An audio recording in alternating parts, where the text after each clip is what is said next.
गणतांत्रिक गठबंधन के घटक दल के प्रदेश नेतृत्व के निर्देश पर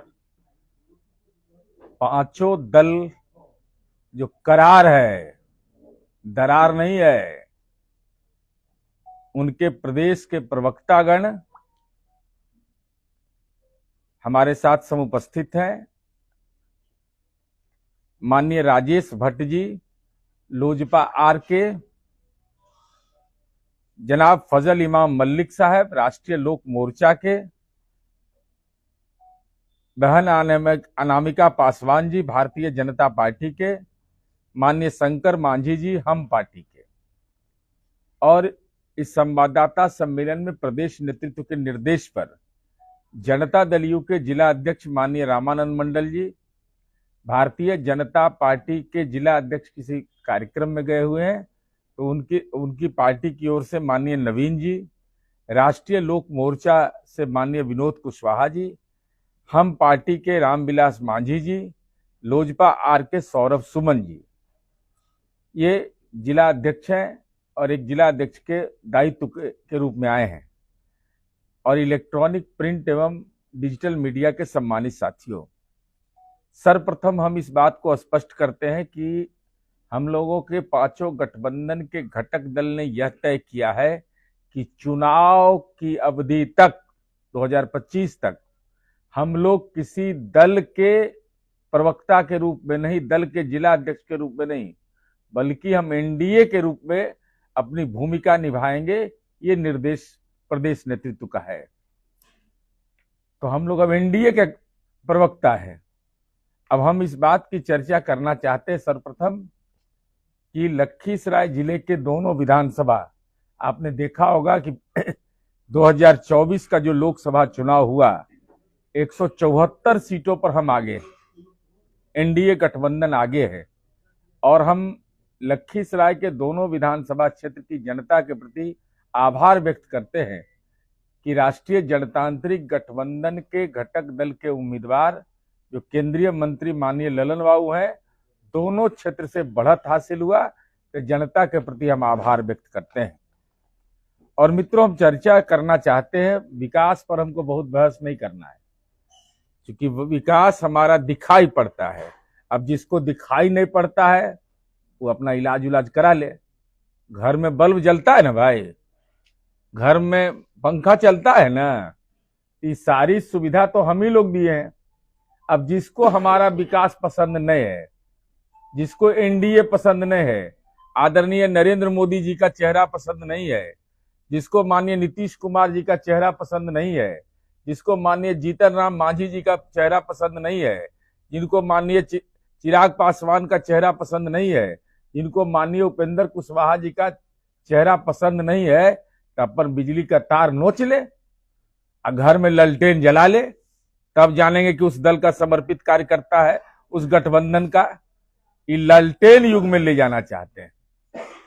तो हम इस बात की चर्चा इसलिए कर रहे हैं कि आप जब देखिएगा बिहार का जो रिपोर्ट है उसके बारे में हमारे और प्रवक्तागण आपको बताएंगे। हम केवल 2-3 बात की चर्चा करना चाहते हैं। लालू जी तो लालू जी हैं, बड़े मियाँ छोटे मियाँ सुभान अल्लाह। अभी तेजस्वी यादव, मालूम है ना, इन पर 420 का भी मुकदमा है, मनी लॉन्ड्रिंग एक्ट का भी मुकदमा है। तो तेजस्वी यादव का घोटाला जरा जान जाइए। लालू जी तो लालू जी है, चारा घोटाला से लेकर के सब घोटाला किए। तेजस्वी यादव का है सैलरी घोटाला।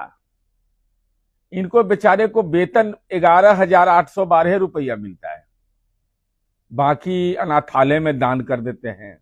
कहां दान करते हैं ये हम नहीं जानते हैं, ये दस्तावेज में है। मैं पूरा उसका चर्चा नहीं करूंगा, लेकिन मात्र 11,812 रुपया ही इनको मिलता है। हम लोग भी एमएलसी हैं, हम लोग को वेतन मिलता है मोटे तौर पर 1.5 लाख रुपया, सब कुछ मिला के। लेकिन ये बेचारा 11,812 रुपया, इसमें भी जालसाजी है। सैलरी घोटाला में भी जालसाजी, सैलरी घोटाला तेजस्वी यादव उसके भी मुजरिम हैं। अब चलिए आगे बढ़िए। आइए बेचारे कहे कि अब आप लोग भी सब हैं, जानते ही होंगे। विराट कोहली इनके नेतृत्व में खेला। मन मजाक भी होता है तो नई पीढ़ी के साथ यह मजाक करना, अंतर्राष्ट्रीय खिलाड़ी विराट कोहली और तेजस्वी यादव का दावा कि मेरे नेतृत्व में खेले। अब ये तो मजाक के सिवा और इसको कुछ भी नहीं कहा जा सकता है, या अज्ञानता की पराकाष्ठा है। तेजस्वी यादव का जरा क्रिकेट का आंकड़ा देख लीजिए। ये बेचारे क्रिकेट खेले, ऐसे नहीं खेले, बाबू भ्रष्ट थे इसीलिए खेले। Delhi Daredevils team IPL के मालिक थे, इंफ्रास्ट्रक्चर कंपनी जीएमआर था। जीएमआर कंपनी को ठेका मिलता है रेलवे में और उसका लाभ मिलता है तेजस्वी यादव को। कि तेजस्वी यादव को आईपीएल के फ्रेंचाइजी का मालिक था दिल्ली डेयर बिल्डर्स टीम। अब इनका देख लीजिए, इतना खिलाड़ी में भी, जैसे पढ़ाई में तो जानिए रहे, अब कितना बार बोलेंगे, इनका खेल में जरा देख लीजिए। ये बेचारे पलायन पर बड़ी प्रवचन करते हैं। इनके बाबूजी जब बिहार के मुख्यमंत्री थे तो पलायन करके गए थे झारखंड खेलने के लिए, पढ़ने के लिए गए थे दिल्ली। अब कितना तक पढ़े हैं आप लोग भी जानते हैं। हम अब बोलने में भी हमको लाज लगता है, सब हम अच्छा नहीं लगता है हमको। अब देख लीजिए इनका जरा देख लीजिए, झारखंड वर्सेज त्रिपुरा, ये 5 रन बनाए बेचारे, 5 रन। गेंदबाजी में 1। झारखंड वर्सेज उड़ीसा 9 रन बनाए, गेंदबाजी 13, विकेट 0। झारखंड वर्सेज विदर्भ, पहला पारी में 1 रन, सेकंड पारी में 19 रन, मैंने 17 बॉलिंग किए, 1 विकेट हासिल नहीं। Jharkhand versus Orissa 3 run, 0/36, 36 run दिया। हाँ। झारखंड वर्सेज असम, बल्लेबाजी में 0 सन्नाटा। झारखंड वर्सेज बंगाल 0/8। झारखंड वर्सेज त्रिपुरा। अब यह है कि कुल 37 रन और 1 विकेट बनाए, 7 मैच खेले। अब सवाल यह उठता है कि टैलेंट से कितना खेल रहे थे, एहसास हो गया होगा। तो सोचे कि हम भी घोटाला में काहे नहीं नाम लिखवा ले। मैं आज लखीसराय में यह आरोप लगा रहा हूं तेजस्वी यादव पर। हिम्मत है तो जुबान खोलिए। 29 अगस्त 2023 को बिहार 2003 को, सॉरी मैं डेट बता रहा हूं, कितना बड़ा फर्जीवाड़ा इस बिहार में किया गया। 29 अगस्त 2003 को तेजस्वी यादव को बिहार का सबसे बड़ा खेल पुरस्कार, जब माइये बाप के राजे था तो जय मनोहर से ले लो भाई, खेल कीर्ति सम्मान दिया गया। खेल कीर्ति सम्मान जब राबड़ी देवी राज्य के मुख्यमंत्री थे। अब इसका भी कहानी बड़ा दिलचस्प है। इस सम्मान को बाबर अराफात को भी दिया गया था, चूंकि पारा ओलंपिक डबलिन आयरलैंड में उसने 2 कांस्य पदक जीता था।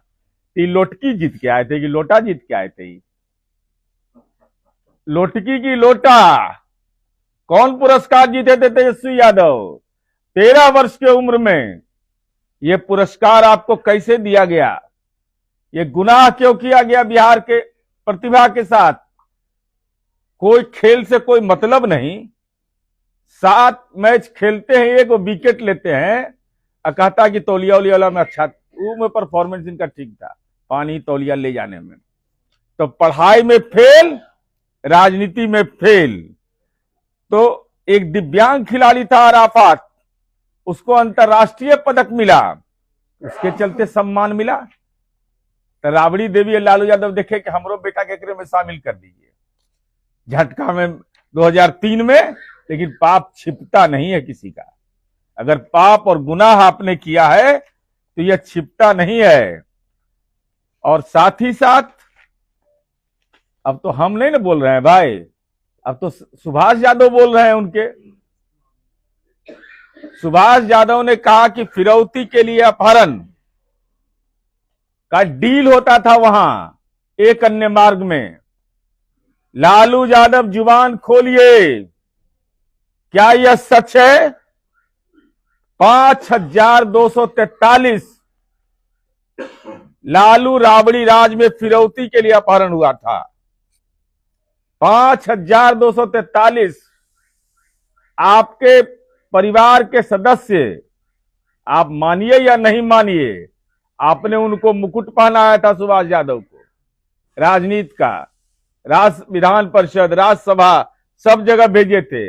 अगर आरोप लगाए हैं, सुभाष यादव ने आरोप लगाया है, तो उस आरोप में सच्चाई क्या है, ये लालू यादव को बोलना होगा।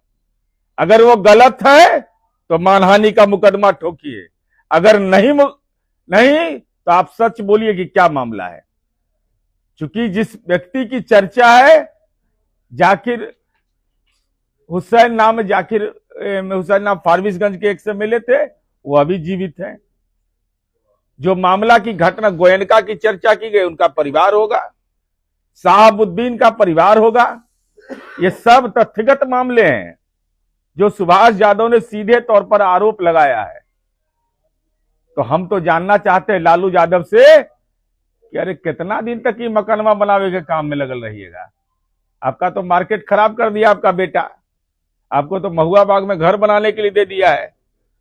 लालू जी का रोज काम है महुआ बाग जाना, मीडिया के लोग का प्रवेश वर्जित है। वहां बन रहा है किला, बन रहा है कि तहखाना बन रहा है। क्योंकि इतना जमीन उमीन है ना कि सबके कागज के लिए अलग अलग तहखाना बनाना होगा। ज्यादा नहीं है पटना में, 43 बीघा 12 कट्ठा 16 धूर जमीन है लालू यादव को। 468 करोड़ की संपत्ति मार्केट रेट में आज के डेट में पटना में है। तो कितना दलित पिछड़ा अति पिछड़ा को इतना जमीन है, ये बताना चाहिए तेजस्वी यादव को। और तेजस्वी यादव को ये बताना चाहिए कि जब बिहार में शराबबंदी लागू है तो शराब की कंपनियों से आपने इलेक्ट्रल बॉन्ड के रूप में चंदा कैसे ले लिया।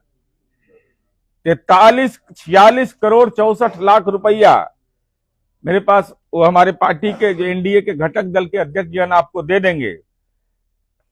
क्या आरजेडी और शराब कंपनियों के बीच कुछ गुप्त समझौता हुआ था? क्या आपने यह चंदा शराबबंदी हटाने के वादे के तहत दिया था? क्या आप शराबबंदी वाले राज्य में शराब तस्करों को संरक्षण दे रहे हैं? यह मेरा सीधा आरोप है। यह आरोप के पुख्ता प्रमाण इसलिए है कि भाई शराबबंदी जहां लागू है वहां आप कैसे, आपको शराब कंपनी पैसा दे रहा है। और उसमें भी देख लीजिए कितना बड़ा झोल है सब। आईएफबी एग्रो इंडस्ट्रीज का मुनाफा है 13 करोड़ 87 लाख। इनको चंदा मिलता है इलेक्ट्रल बॉन्ड 35 करोड़। मैंने पूरा कैपिटल उसके पास है, लाभ हुआ है उसको 13 करोड़ 87 लाख। इलेक्ट्रल बॉन्ड में चंदा दे दिया 35 करोड़। आप मुंह में लौंग रख लिया, बोलिए नहीं रहा है कोई बापू। बोलेगा ना भाई, कहां से पैसा लाया?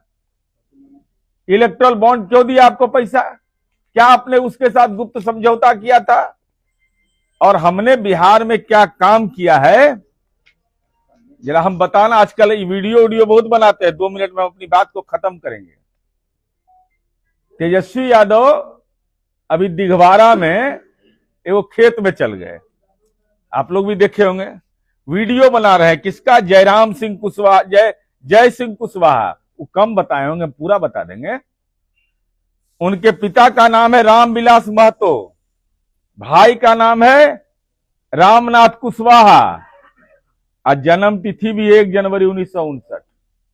ये सब हम क्लियर एकदम पता लगा के बता रहे हैं। अब बताइए, एगो जाकर के फूलगोभी खरीद लिए, अब फूलगोभिया को कहे कि अपने पिताजी को खिलाएंगे। जिसको मर्जी करे खिलाइए भाई, लेकिन जब जैविक फूलगोभी मिल रहा है तो किडनी के पेशेंट हैं, उनको ये स्प्रे वाला फूलगोभी खिला दिया। ये तो पिता के प्रति धर्म सही नहीं है, उपलब्ध है। और मैं तेजस्वी यादव से पूछना चाहता हूं वह तो गरीब किसान है जय सिंह कुशवाहा, निजी जमीन नहीं बटाई की जमीन वह थी। तो उस बटाई की जमीन अगर उपलब्ध है उसके पास, प्रधानमंत्री किसान सम्मान निधि जो आदरणीय प्रधानमंत्री जी ने योजना शुरू किया, उसके तहत उनको लाभ मिला है। तब दिघवारा से पटना जाने में कितना देर लगता है? चाचा नीतीश कुमार जी ने बना दिया है जेपी सेतु से लेकर के सड़क फर्राटेदार, तो अपना जमीनमा दे दीजिए। इतना जमीन आपको पटना में 43 बीघा जमीन है, एक आध 2 बीघा में दे दीजिएगा, जैविक खेती होगा। जैविक खेती होगा तो आपको भी मिलेगा, लाभ मिलेगा। और उसके बाद नाटक का दूसरा पार्ट है, वह बेटी बोलती है कि हम सरकारी विद्यालय में पढ़ते हैं। लाज नहीं लगा? लाज नहीं लगा तेजस्वी यादव कि गरीब की बेटी जय सिंह कुशवाहा की बेटी को यह भरोसा सरकारी विद्यालय पर था, लैपटॉप उसको ले जाके दे दिया। दे दीजिए, कोई दिक्कत नहीं है, लेकिन लैपटॉप का रसीदवा नहीं दिए। कौन खरीदा था वो लैपटॉप? कल अगर गड़बड़ी होगी तो बेटी कहां जाएगी? वारंटी पीरियड में अगर उसको बनवाना होगा तो कहां जाएगी भाई? हम मांग करते हैं कि रसीदवा दीजिए। ऐसा नहीं कि परमुंडे फलाहार कर लिए हो आप, क्योंकि आपको आदत है, आप लोग को दूसरे के धन पर ही धन संचय करने की प्रवृत्ति है आपका। हम अकाउंट नंबर से लेके पंजीकरण तक सब डिटेल रखे हुए हैं। आई लोग बोलिए नहीं रहा है कुछ, तो बोलिएगा ना भाई। और लखीसराय के लिए सबसे महत्वपूर्ण पक्ष यह है कि, और हमारे प्रवक्तागण बोलेंगे, लेकिन जो किसानों के लिए हम लोगों ने काम किया है, जो केंद्रीय बजट इस बार आया, केंद्रीय बजट के अलग पार्ट को लोग बोलेंगे। ये बिहारी सबको पता नहीं चलता है, ये सब बिहारी नकली है, ये सब बिहारी नकली सब है ना। इसको पता ही नहीं चलता है कि बिहार को क्या लाभ हुआ है। पूरा देश कह रहा है कि बिहार सेंट्रिक बजट है, और ये कह रहे हैं कि बिहार को इससे कोई लाभ नहीं है। अब बताइए, किसान क्रेडिट कार्ड की ऋण सीमा 3 लाख से 5 लाख रुपया कर दिया गया, तो इससे किसान को लाभ नहीं होगा? 23 लाख जो लोनी है उनको फायदा होगा कि नहीं? और ये चूंकि दलहन और तिलहन का इलाका है, तो केसीसी लोन, चूंकि जलवायु परिवर्तन जब होता है तो किसान को उन चुनौतियों का सामना करना पड़ता है। तो ऐसी स्थिति में आदरणीय नरेंद्र मोदी जी की सरकार ने इसको केसीसी लोन, जो 23 लाख से अधिक किसानों को लाभ मिलेगा, तो दलहन तिलहन के किसानों को इसका विशेष लाभ मिलेगा। फसल क्षति का मुकाबला करने में वो सक्षम होंगे। और साथ ही साथ केवल बिहार को केंद्रीय बजट में, अभी पढ़ल लिखल सब है ने, बहुत दिक्कत होता है, कितना समझावे हम लोग। 58,900 करोड़ रुपए की राशि मिली है। अब इनका संपत्ति ये होगा कितना करोड़ का, अंदाज कर लीजिए। हमारे को विभाग के बजटों से ज्यादा इनका संपत्ति है। जब पटने में 468 करोड़ है, एगो फ्रेंड्स कॉलोनी में दिल्ली में 156 करोड़ का है, फार्म हाउस है, दिल्ली में एगो आरजेडी का कार्यालय है, उसका फोटो नहीं खींच सकते हैं आप लोग? कोई फोटो खींचिए नहीं सकता है उसका। दीनदयाल उपाध्याय रोड में है, हम बहुत प्रयास किए फोटो खींचने का, ऐसा एंगल से बोर्ड लगाया है कि आपको पता नहीं चलेगा। उसको भी निजी संपत्ति बना दिया। खैर वो तो बीमारी है, वो तो अलग विषय है। इसके अलावा हमको बिहार को जो विशेष सहायता के लिए, उस पर विशेष चर्चा हमको नहीं करना है। जो उपलब्धि है वो तो हमारा बोलता है। माननीय मुख्यमंत्री जी अभी प्रगति यात्रा में आए तो आपको भी जानकारी मिली होगी कि क्या क्या सौगात मिला है। सड़क था बिहार लखीसराय में, दियर के इलाके में कोई सोचता था कि बिजली पहुंच जाएगा, ब्रिज बन जाएगा। और पर्यटन के क्षेत्र में माननीय उप मुख्यमंत्री जी ने भी विस्तार से आपको बताया होगा, विजय सिन्हा जी ने, इस क्षेत्र में क्या काम हुआ है। और सबसे बड़ी उपलब्धि हम समझते हैं कि यह एक महत्वपूर्ण हुआ है कि जो आदरणीय प्रधानमंत्री जी के नेतृत्व में जो केंद्र की सरकार का संकल्प है कि किसानों की आय को दुगना करना है, तो उसको केंद्रित कहां करना है? सब्जी उत्पादन में देश में हम 5वां नंबर पर हैं।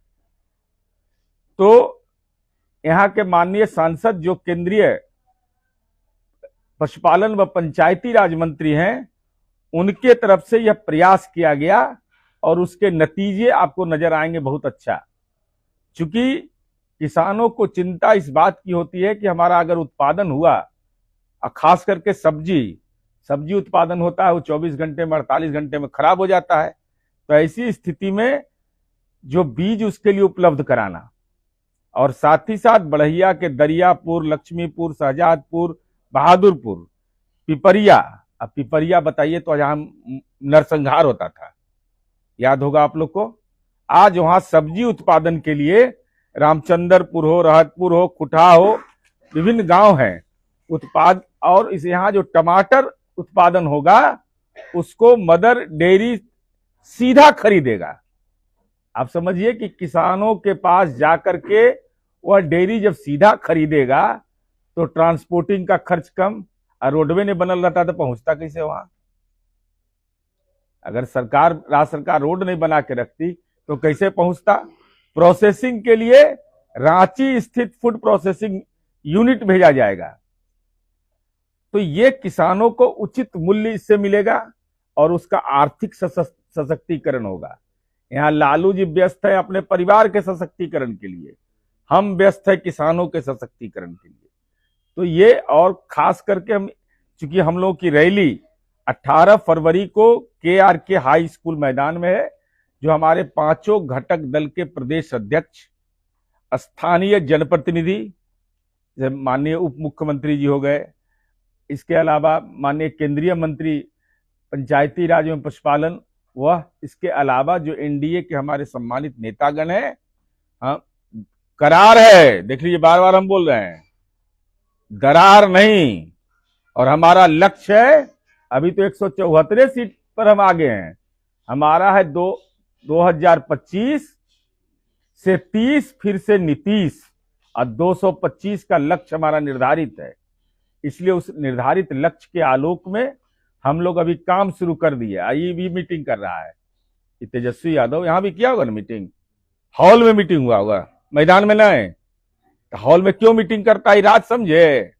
इसका राज ही है कि ब्रासलेट देखा जाता है, किसके पास ब्रासलेट अच्छा है, सिक्कड़ उकड़ देखा जाता होगा, इनकम टैक्स पे ही कौन अच्छा है। लेकिन हम अपनी उपलब्धियों को लेकर के मैदान में जाते हैं, जनता से सीधा संवाद करते हैं। आई चोरा छिपा के मिल रहे हैं इसमें हॉल में, तो पारदर्शिता किसमें ही बताने की जरूरत है।